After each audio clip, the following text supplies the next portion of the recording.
Bienvenue à cette conférence, faisant partie de notre cours de connaissance de soi. Aujourd'hui, nous allons explorer le sujet numéro 24, la vie et le niveau de l'être. Notre objectif dans cette session est de comprendre ce qu'est réellement un niveau de l'être, de reconnaître le niveau que nous occupons actuellement, et d'apprendre comment nous pouvons l'élever. Nous découvrirons également comment la transformation de notre niveau de l'être conduit naturellement à une transformation profonde de notre vie. Si nous désirons vraiment transformer notre vie, nous devons commencer par réfléchir sur la vie elle-même. Nous devons nous poser les questions fondamentales de l'existence. Qui sommes-nous? D'où venons-nous? Où allons-nous? Quel est le but de notre vie? Pourquoi existons-nous? Nous devons parvenir à la prise de conscience honnête que nous manquons de réponses claires et satisfaisantes à ces questions profondes. Au lieu de cela, nous avons accepté des croyances transmises par d'autres, et nous nous sommes résignés à vivre de manière mécanique, courant après des objectifs subjectifs qui, en fin de compte, ne mènent à rien de réellement significatif. Cela se produit parce que nous ne sommes pas conscients du véritable but de notre existence. Ce qui est le plus préoccupant, c'est la situation étrange et difficile dans laquelle nous nous trouvons. Nous ne connaissons pas la cause cachée derrière nos tragédies, et pourtant, nous sommes convaincus de tout savoir. Nous devons devenir plus réfléchis, marquer une pause et regarder à l'intérieur de nous-mêmes. Ce n'est qu'alors que nous pourrons commencer à reconnaître notre état intérieur actuel. Ce n'est qu'alors que nous pourrons identifier les causes profondes de notre souffrance. Et ce n'est qu'alors que nous comprendrons que nous avons, en réalité, le pouvoir de transformer notre vie et de mettre fin à la souffrance, une bonne fois pour toutes. Nous croyons souvent que le bonheur se trouve dans le fait d'avoir beaucoup d'argent, des diplômes prestigieux, un statut social élevé ou une apparence physique idéale. Et lorsque nous parvenons à obtenir ces choses, nous nous convainquons fièrement que nous sommes forts. Mais la vérité est qu'au fond de nous, nous sommes terriblement fragiles. Quand la vie nous frappe avec une tragédie, une catastrophe naturelle, un effondrement financier, une perte douloureuse ou une maladie grave, nous nous retrouvons face à face avec notre faiblesse intérieure. La triste réalité est que, derrière toute notre éducation, nos manières soignées et notre richesse, même quelque chose d'aussi simple qu'un mal de ventre peut nous rendre misérables. Et, au fond, nous savons que nous sommes toujours malheureux. Nous nous convainquons que nous sommes importants, que nous sommes grands et que nous détenons la vérité sur tout. Nous luttons et nous battons dans la vie pour atteindre ce que nous croyons être le plus précieux, un partenaire aimant, un emploi stable, une belle famille, la célébrité, la richesse et le prestige. Mais une fois que nous avons obtenu ces choses, nous découvrons souvent quelque chose d'inattendu, nous nous sentons toujours insatisfaits. Dans certains cas, nous pouvons même nous sentir plus misérables qu'avant. Nous avons maintenant un partenaire, mais nous souffrons s'il ou elle n'appelle pas, s'il ou elle n'est pas affectueuse, ou s'il ou elle n'agit pas comme nous l'attendons. Nous avons enfin décroché l'emploi que nous pensions nous rendre heureux, mais il apporte un stress constant, des exigences élevées, un patron difficile, et à peine du temps pour nous-mêmes. Ou peut-être souffrons-nous parce que nous avons perdu un être cher, ou parce que nos enfants ne se comportent pas comme nous l'espérions, ou que notre partenaire a trahi notre confiance. Même la célébrité, une fois obtenue, peut sembler être une malédiction, entraînant une perte de vie privée et de paix. Ainsi, quelle que soit notre situation, quoi que nous obtenions, nous restons malheureux et nous ne comprenons pas vraiment pourquoi. Tout cela provient du déclin de notre niveau d'être.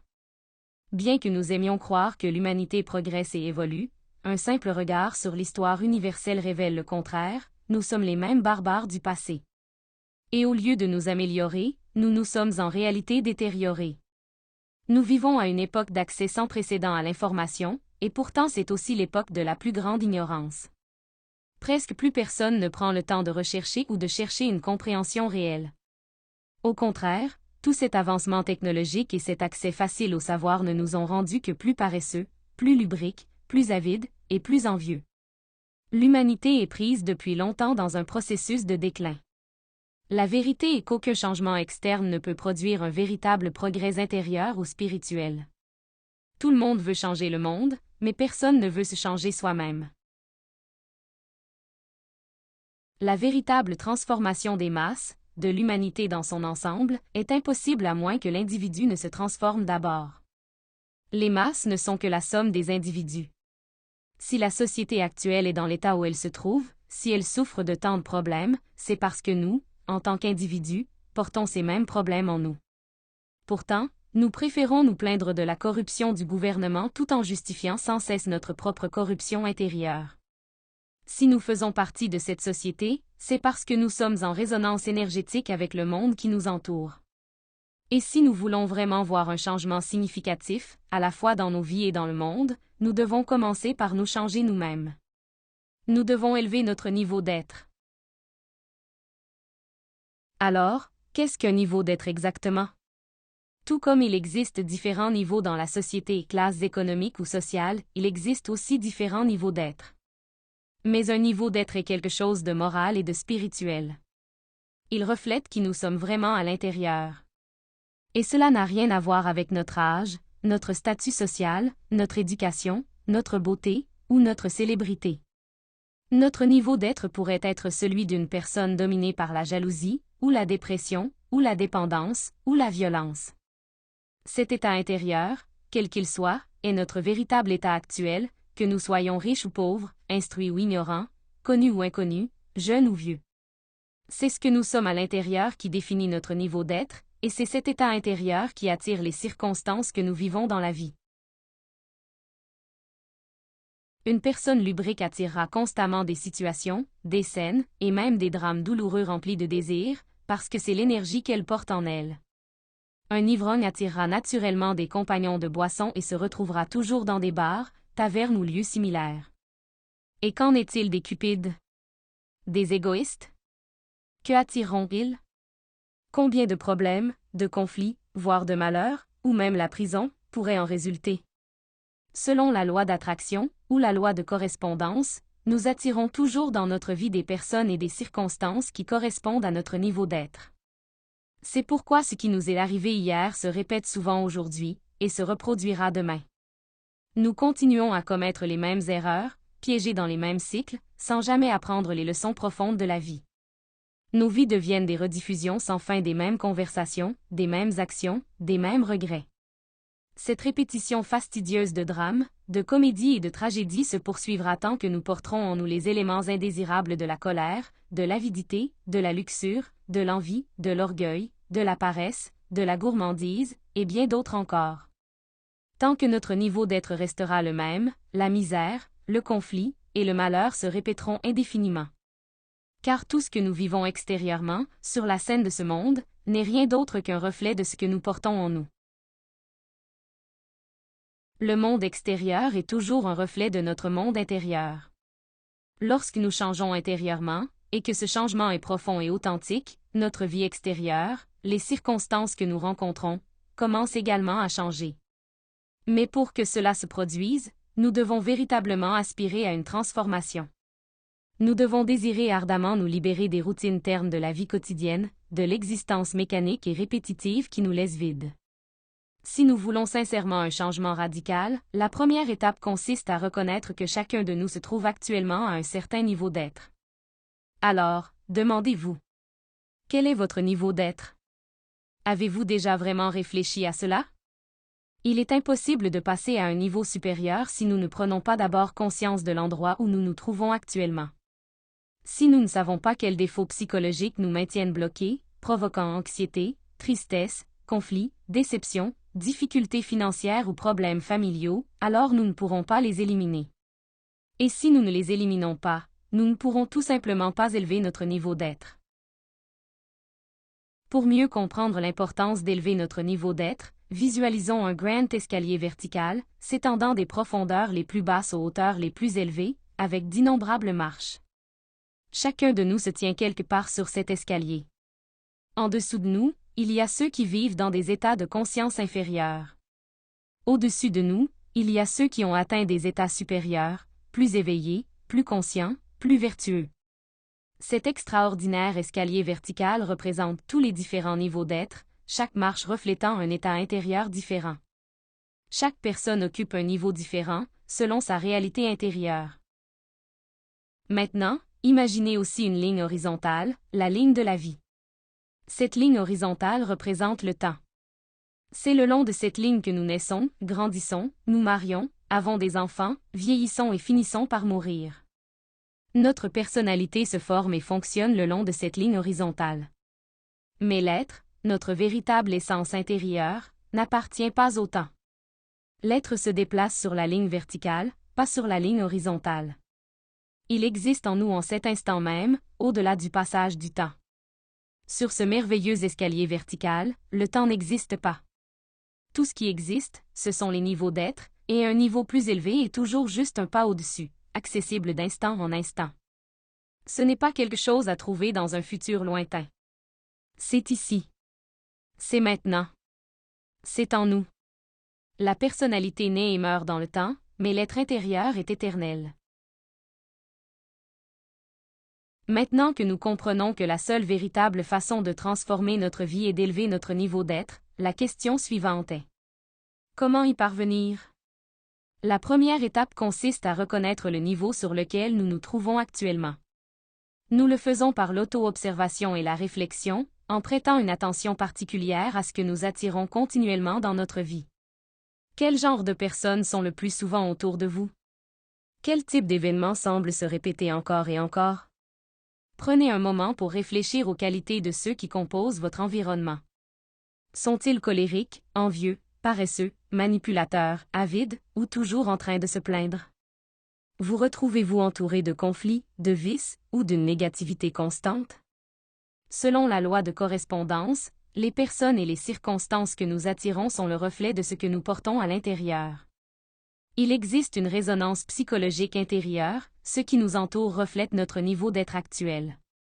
Ainsi, au lieu de juger ce qui est à l'extérieur, nous devons tourner notre regard vers l'intérieur. Les mêmes traits que nous observons chez les autres sont ceux que nous devons identifier, affronter et éliminer en nous-mêmes. C'est là que commence le véritable travail intérieur.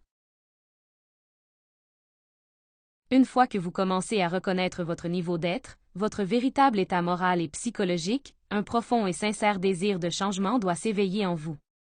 Ce désir intérieur devient la force motrice qui vous pousse à commencer à éliminer les défauts psychologiques qui vous maintiennent prisonnier de ce même niveau. Mais la vérité, c'est que beaucoup de personnes sont inconsciemment attachées à leur état actuel. Elles préfèrent rester dans leur souffrance plutôt que de prendre le risque de sortir de leur zone de confort. Si nous ne nous libérons pas de ces anciens schémas, ces façons rigides de penser, de ressentir et de réagir, nous ne nous élèverons jamais vers des niveaux supérieurs de conscience. La véritable transformation demande du courage.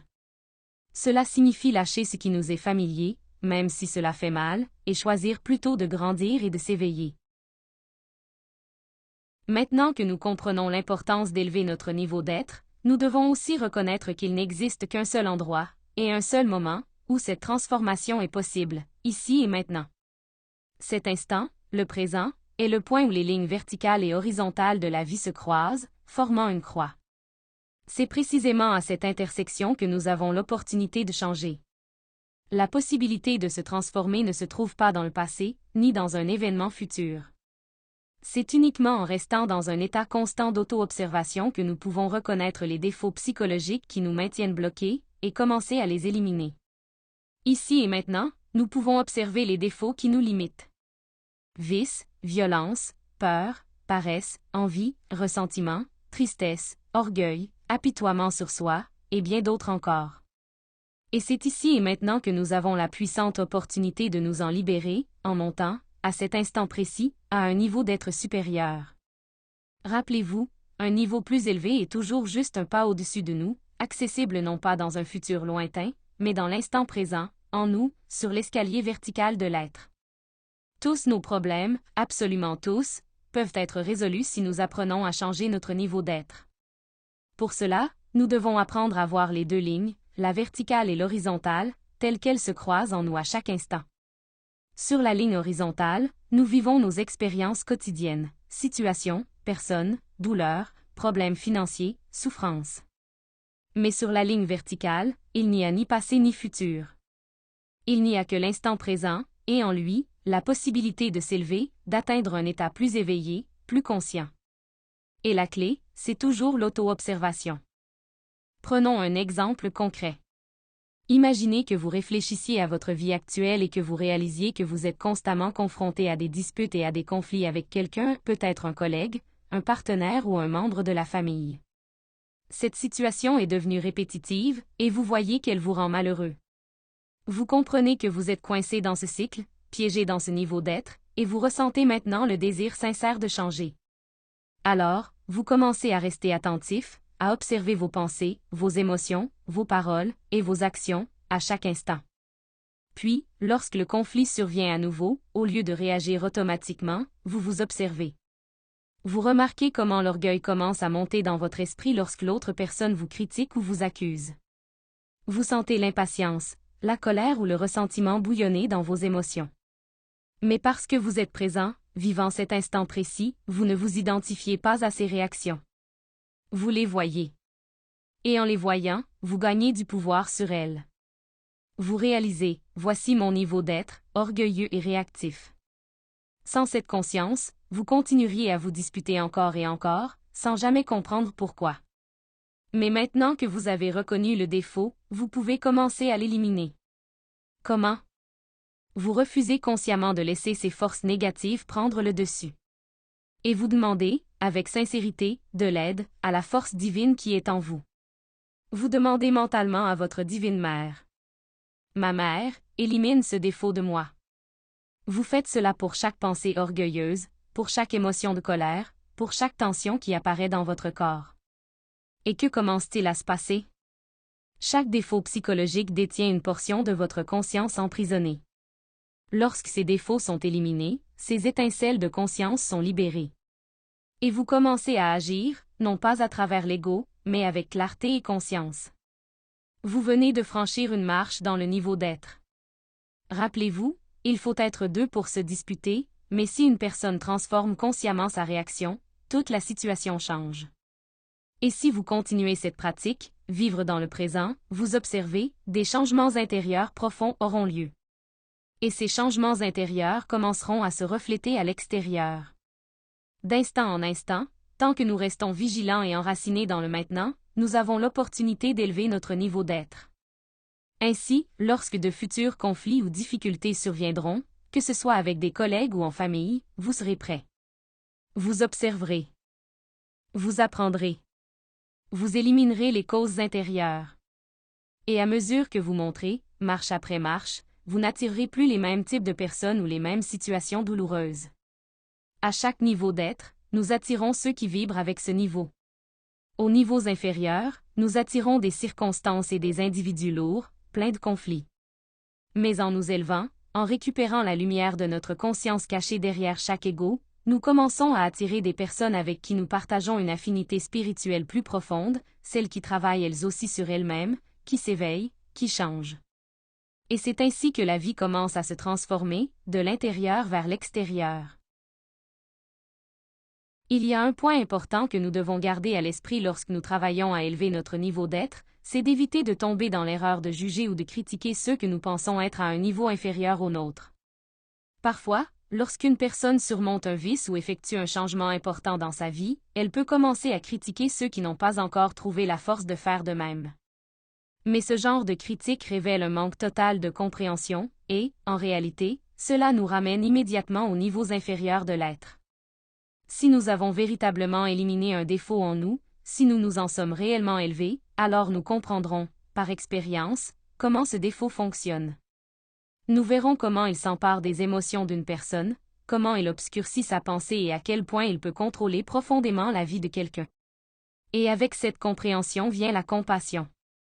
Au lieu de juger les autres, nous ressentirons un désir sincère de les aider. Nous voudrons les soutenir dans leur propre processus d'éveil, partager avec eux ce que nous avons découvert, non par supériorité, mais par amour. Ce que nous voudrons, c'est leur offrir la connaissance des 3 facteurs pour la révolution de la conscience, car ce sont les outils qui rendent possible un changement intérieur réel et permanent. C'est ainsi que nous nous élevons, et que nous aidons les autres à s'élever, non par la critique, mais par la compréhension, le respect et le travail intérieur partagé. Comme nous l'avons vu, la base pour gravir chaque marche de l'échelle des niveaux de l'être repose sur la mort psychologique, sur l'élimination de nos manières négatives de penser, de ressentir et d'agir. C'est cette mort intérieure, ce travail conscient d'élimination des « moi », qui libère les étincelles de conscience prisonnières de nos défauts. Vient ensuite la naissance spirituelle, qui nous donne la hauteur, car, grâce à la pratique de la sexualité supérieure, nous pouvons fixer ces étincelles de conscience libérées dans notre colonne vertébrale. Ce faisant, nous transformons les niveaux de l'être en véritables niveaux de conscience. Les niveaux de l'être nous permettent de changer la qualité de notre vie, d'améliorer nos circonstances intérieures et extérieures. Mais ce sont les niveaux de conscience qui nous rapprochent de notre être intérieur, plus près de notre Dieu intérieur. Et ces niveaux de conscience se reflètent dans le développement le long de la colonne vertébrale. Enfin, il y a le sacrifice désintéressé pour l'humanité, qui nous donne l'impulsion de gravir plus rapidement. Car l'énergie qui pousse ce travail intérieur, à son niveau le plus profond, c'est l'amour. Lorsque nous aidons les autres, lorsque nous partageons cette connaissance pour qu'ils puissent aussi changer leur vie, cet amour réveille en nous une force. Il nous donne de l'élan. Il nous donne de la légèreté. Et avec cela, notre ascension à travers les niveaux de l'être devient non seulement possible, mais accélérée. Et maintenant, pour conclure ce sujet puissant et transformateur, parlons brièvement de ce que l'on appelle la rébellion psychologique. Car la vérité est que, lorsque la vie devient vraiment difficile, il peut sembler presque impossible de rester éveillé. Dans ces moments-là, il est difficile de se souvenir de soi, de s'observer, et de transcender le poids de ce qui se passe. Lorsque nous perdons un emploi, lorsqu'un être cher meurt, lorsqu'une relation prend fin, ou lorsque nous faisons faillite, etc., ce sont des moments où il est facile d'être englouti par la douleur, de tomber dans le désespoir ou la confusion. Mais c'est précisément dans ces moments-là que nous devons apprendre à être des guerriers. C'est là qu'intervient la rébellion psychologique. Cela signifie résister à la tendance mécanique à souffrir. Cela signifie lutter, intérieurement, pour ne pas se perdre. Car si vous pouvez rester présent et conscient, dans les situations les plus douloureuses, vous trouverez la sagesse la plus profonde, la compréhension la plus claire, et c'est cela qui nous permet de nous élever. Alors, comment pratique-t-on la rébellion psychologique? Vous commencez par faire l'effort de ne pas vous identifier à la difficulté que vous affrontez. Vous vous souvenez, tout passe. Peu importe à quel point quelque chose semble sombre, cela passera aussi, tout comme les autres difficultés que vous avez déjà traversées. Ensuite, vous entrez dans un état de réflexion. Vous confrontez la situation de manière logique, en vous rappelant qu'elle est temporaire, et surtout, que si vous travaillez sur vous-même à l'intérieur de cette situation, en observant et en éliminant les défauts qu'elle réveille en vous, le conflit extérieur commencera à se dissoudre. Car lorsque votre intérieur change, l'extérieur se transforme. De cette façon, vous cessez de réagir mécaniquement. Si auparavant vous répondiez à la souffrance par la tristesse, la colère, la haine ou la vengeance, vous y répondez maintenant par une action consciente. Voilà le chemin du rebelle psychologique. Cet enseignement est particulièrement important, car il nous montre quelque chose d'essentiel. Le bonheur vient lorsque nous réalisons que les circonstances extérieures de la vie ne sont qu'un reflet de notre état intérieur. Donc, si vous voulez changer votre vie, n'attendez pas. Commencez dès maintenant. Apprenez à élever votre niveau d'être, dès maintenant. Et comme toujours, je vous invite chaleureusement à nous rejoindre pour le prochain sujet de ce cours, où nous explorerons l'exotérisme, le pseudo-ésotérisme et l'ésotérisme. Dans cette prochaine conférence, nous apprendrons à distinguer clairement ces trois formes de connaissances, et à reconnaître la différence entre une véritable école ésotérique et une école pseudo-ésotérique. Nous comprendrons également où nous nous situons personnellement par rapport à la connaissance, et à quel moment commence réellement l'expérience du travail ésotérique. Ne manquez pas ce sujet fascinant et éclaircissant. Jusqu'à notre prochaine conférence.